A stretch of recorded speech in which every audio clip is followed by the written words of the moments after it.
Bonjour, vous écoutez l'épisode 2 de la saison 2 du podcast Revue et corrigée. Cet épisode est tiré d'un billet du blog publié le 23 août 2020 et s'intitule « On fête les 40 ans ». 4 jours de libation. Donc Cher et Tendre a fêté jeudi dernier ses 40 ans. Et comme c'est très difficile de lui offrir quelque chose, il est du genre à se l'acheter ou s'il ne peut pas, moi non plus, j'avais prévu 4 jours d'expériences diverses et variées pour que ça reste gravé dans sa mémoire. Et la mienne, par la même occasion.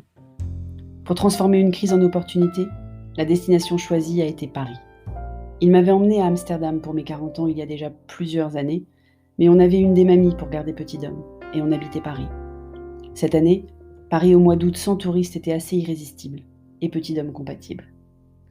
Un des trucs qu'on voulait absolument faire, avec moins de monde que d'habitude, était le musée du Louvre.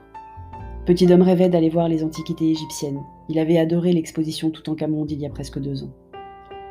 J'ai souvent fait le Louvre et depuis longtemps, mais je n'étais jamais entrée aussi rapidement. Pas de file à l'entrée, on attend un peu pour le portique de sécurité.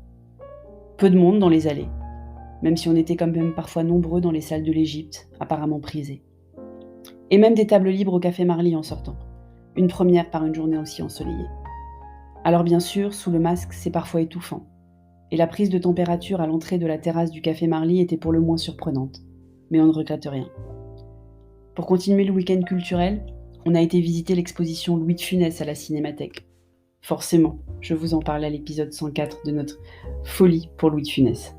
On a appris plein de choses, revu des moments mythiques, et même pris une photo bien kitsch de Petit Dôme à côté de la statue de cire du gendarme.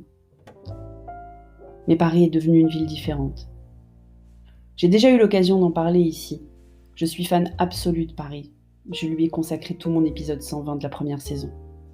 Mais j'ai à peine reconnu certaines rues dont toutes les devantures sont fermées. Ces lignes de bus qui ont changé de trajet, sacrilège.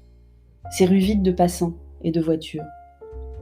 Des grilles ou des panneaux de bois dur sur les entrées des restaurants et autres hôtels encore fermés jusqu'au décembre pour certains. Des messages griffonnés aux côtés des affiches classiques des gestes barrières pour les autres. Paris est déserté, comme à tous les mois d'août. Mais personne n'a pris la place des Parisiens comme à l'accoutumée.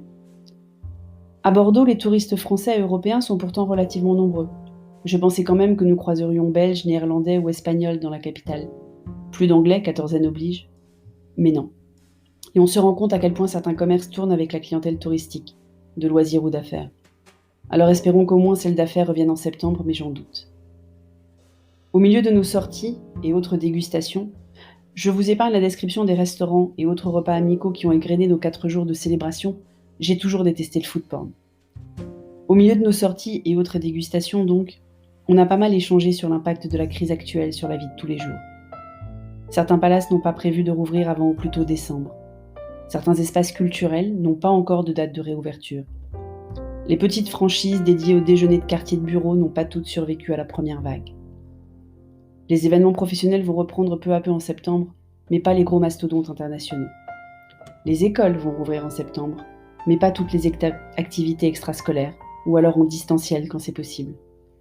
Et pendant qu'on ne fournit pas de masques aux enfants de familles en difficulté pour aller à l'école, on équipera gracieusement ce soir les supporters du PSG qui voudront venir se balader sur les Champs-Élysées, plutôt que leur refuser l'accès. Ça m'a beaucoup énervé cette histoire. Il fallait que ça sorte. Alors on danse ?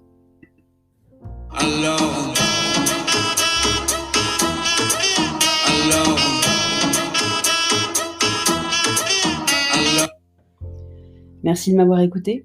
Si vous écoutez sur Apple, n'hésitez pas à laisser un commentaire avec vos 5 étoiles, c'est très important les commentaires.